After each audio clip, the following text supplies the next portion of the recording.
that slave woman, he considered to be a member of his family. So now she's living in his household. She's a single woman without a husband. How does the Messenger of Allah sallallahu ta'ala alayhi wa sallam, how does he deal with a single woman in the Jama'ah? Does he just leave her there to live as a single woman? The loneliness of being a single woman? No one to maintain you, no one to guard and protect you, no one to keep you company. What does the Messenger of Allah do? What should we do? The Messenger of Allah spoke to his companions, standing around him in a circle. And he asked, who will marry her?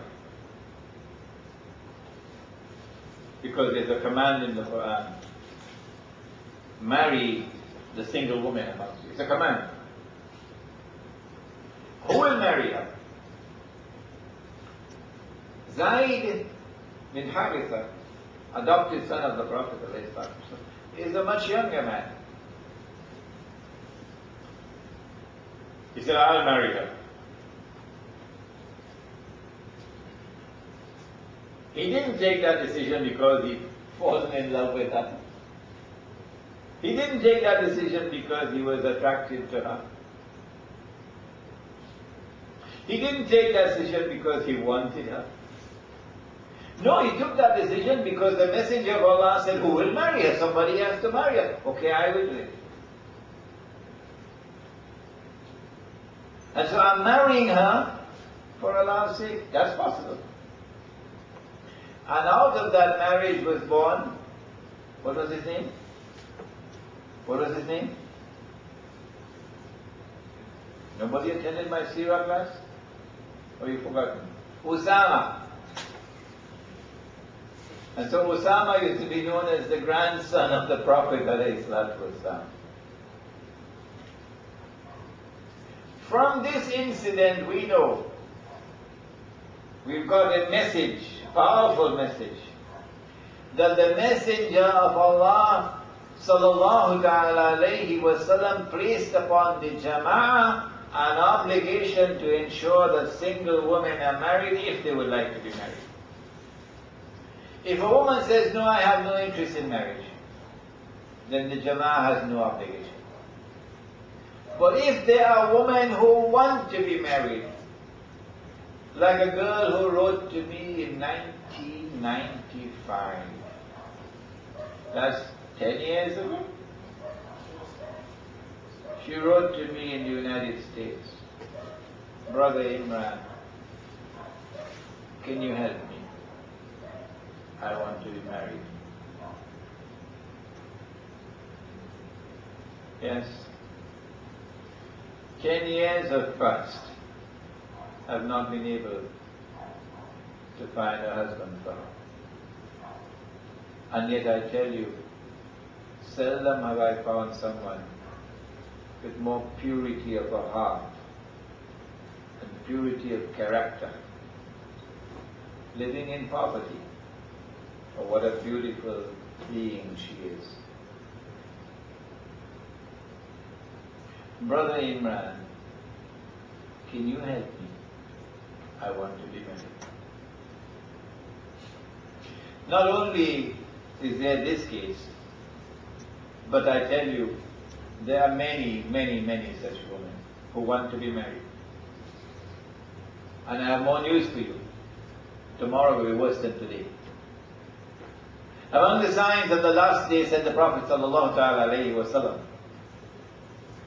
is not only the proliferation of alcohol, of zina, adultery and fornication, of awladu zina, bastard children being born, of knowledge being scarce, but also that one man will have to maintain how many women? 50. He didn't say one man will have to marry 50 women. So one man will have to maintain 50 women, indicating, here's a prophecy, that there is going to be an alarming, a precipitous, alarming decline in male births, in consequence of which there will be many, many, many, many more women than men in the world. What is it could possibly cause a precipitous decline in male births? My understanding, and I've asked the medical doctors to do the research in South Africa, my understanding is that something must have to happen to male sperm production. There must be some damaging impact on male sperm production. And when I look for the danger, I see it, of course I can be wrong, I see it in food, in genetically modified food, and the impact of genetically modified food on male sperm production. I also see it in environmental pollution, and I also see it in lives in which sukoon disappears, and now you only have stress. No matter which wife you have, no matter which husband you have, it's only stress. Sukoon disappears. So as we live in situations of increasing stress, as environmental pollutions impact upon us negatively, and as we consume genetically modified food, male sperm production is damaged, in consequence of which there is an alarming, precipitous decline in male births. Well, then what are we going to do? When you have so many more women than men, already it has started around the world. If you go to Singapore, Allah has blessed me with thousands of daughters all over the world. Thousands of daughters. So I have many son-in-laws to look for. But nowhere in the world do I have more daughters than in Singapore. Maulana, can you help me? I want to get married. Maulana, can you help me? And so my wife and I have to start a marriage agency, struggling to get these girls married. So many of them in Singapore. The problem has not hit Trinidad as yet, as badly as it is. But if you go to Singapore, you know what it is like. How will you solve that problem? They don't have any solution out there. When a woman cannot get a husband, what will she do? Well, you steal a husband.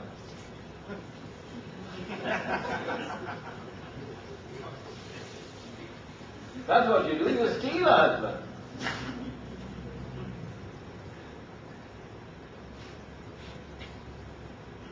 And so you get a world now of extramarital relations, fornication and adultery as a means through which you can get a husband from somebody else.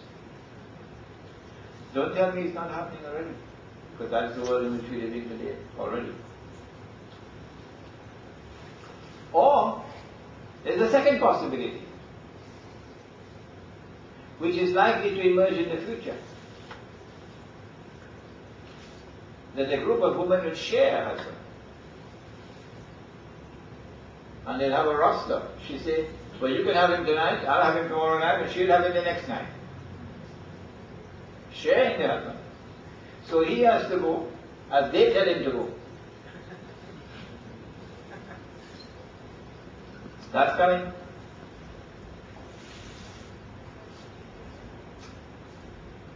It is part of the sexual revolution, which itself has come out of the feminist revolution. which itself has come out of Dajjal. The last people to come out of Dajjal will be women. And a man would have to return to his home and tie down his wife and sister and daughter to protect them from Dajjal. What that means is that a strange philosophy will overtake the world of women. What would appear to them to be a world of progress would in fact be the road to hell. Dajjal will deceive them. That is the modern feminist revolution. And the modern feminist revolution will take the night and try to make it day. And the Prophet ﷺ prophesied that when he said that women will dress like men. We see it. Go to the bank. Any day you want, go to the bank. And you see the bank filled with women. Go to the schools. And you see school teachers, mostly women. But when you go to the bank, take a look at the clothes that they're wearing. You will hardly ever find a woman dressed like a woman. No? What kind of clothes are you wearing? That is for parties, that is not for work. When you come to work, you must dress like a man, with masculine clothes, not them pretty feminine clothes that you have on there. So she has on a jacket, and she has trousers, and I have seen her with a tie as well. The Prophet ﷺ prophesied that as the night attempts to become day, something else will happen to the night. He says that women will be dressed and will yet be naked. Women will be dressed and will yet be naked. So the feminist revolution is going to lead, whether the women like it or not, whether they want it or not, is going to lead to a sexual revolution. Band leaders in Trinidad know Carnival. The band leaders are complaining. They say we don't have enough cloth to be able to make any designs. Because the women themselves are demanding the skimpiest of costumes. That's what the band leaders are complaining of now. And as women become increasingly nude, that paves the way for the culmination of the sexual revolution. He said, sallallahu ta'ala alayhi wa sallam, this is where Dajjal is leading them. He said that people will be having sexual intercourse in public like donkeys. They're already doing that in Trinidad. Donkey sex is being simulated on the streets of Port of Spain in Carnival. Tomorrow is when the real thing. And so an overwhelming preponderance of women over men, in an age in which there is so much nudity, and an age in which there is so much sexual permissiveness, what are you going to do? What is this Muslim community going to do? What is your solution to the problem? You cannot just sit down and do nothing about it. There's only one solution. We have the solution. Nobody else has it. And that is that those men of the community who have the means to do so must marry. The Prophet, the Quran says,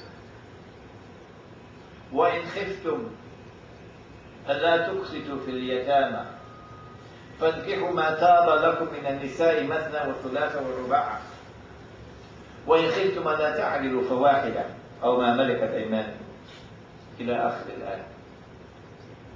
In the Battle of Badr, many men were killed. And so there are many widows with many orphans. Zakat was now used to maintain them. But the zakat budget that we have was not a budget that could take on an extraordinary situation like this. The bank will bust. When the public budget cannot handle the situation with zakat,